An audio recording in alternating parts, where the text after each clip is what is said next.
मेरी वाइफ मेरी बॉयफ्रेंड के साथ में रह रही है, 3-4 बॉयफ्रेंड बना चुकी है वो पहले से। ये आज मेरी सुनवाई में आ रही है कि न्यूज़ में कि मैं जो सीमेंट डाल के पति को खत्म कर दिया जा रहा है।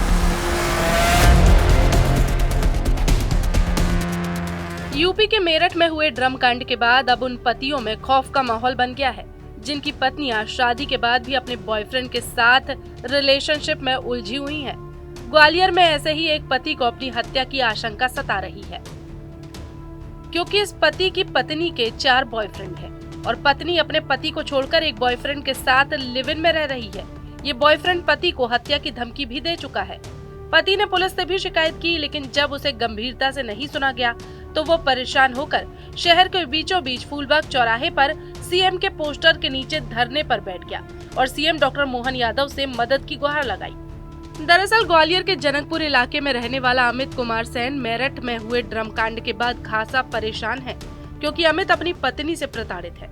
अमित का आरोप है कि उसकी पत्नी अब तक 4 बॉयफ्रेंड बना चुकी है और इन दिनों वह घर छोड़कर राहुल बाथम नाम के बॉयफ्रेंड के साथ लिव इन में रह रही है। मैं मुख्यमंत्री के पोस्टर के आगे इसलिए बैठा हूँ क्योंकि मुझे इंसाफ नहीं मिल पा रहा है। मैं थाने के चक्कर लगा परेशान हुआ, 4-5 बार एसपी साहब के यहाँ हुआ है, कोई इंसाफ नहीं मिला मुझे। थाने पर किलेगढ़ थाना, कंबू थाना और जनागंज थाना, अभी तक मुझे कोई सुनवाई नहीं हुई है।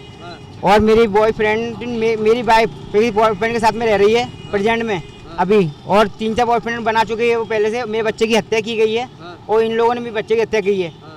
और ये बीमारी के कारण कैसे भी कारण मेरे बच्चे में बाहर काम करने गया था, मुझे नहीं मालूम कैसे हुई क्या हुआ, मगर इन लोगों ने मेरे बच्चे की हत्या की। मुझे इंसाफ चाहिए बच्चे का। आपको भी डर है, आपने लिखा हुआ? मुझे हाँ मैंने ये लिखा है। तो मैं ये कह रहा हूँ, आज मेरी सुनवाई में आ रही है कि न्यूज़ में कि मैं जो सीमेंट डाल के पति को खत्म कर दिया जा रहा है ड्रम में, और इसमें ऐसी न्यूज़ आ रही है, उल्टी सीधी न्यूज़ आ रही है इस चक्कर में, जिसका ऐसा मुझे लग रहा है मुझे ऐसा नहीं कर देंगे। इसलिए मुझे बच्चे का इंसाफ चाहिए, मुझे पत्नी को सजा दिलवानी है और इस बॉयफ्रेंड को सजा दिलवानी है। अच्छा हाँ ठीक है। ये कौन लिखा है? मुख्यमंत्री जी न्याय, तो मुख्यमंत्री जी से उम्मीद है क्या? तो मुख्यमंत्री उम्मीद चाहिए ना, सुनवाई नहीं होगी तो मुख्यमंत्री से। मैं भोपाल एक बार चक्कर लगाया है, दूसरे में पैसा नहीं है मैं जाने के लिए, गरीब आदमी हूँ मैं कहाँ से जाऊँ बार। तो मैं इसलिए मैं चौराहे बैठा हुआ हूँ आज, नहीं बार भोपाल जाऊँ, बार जाऊँ, पैसा मेरे गरीब आदमी हूँ, मैं बेलदारी करता हूँ जी। वो मैं इनसे उम्मीद है मेरी कि बस मेरी प्रार्थना स्वीकार करें।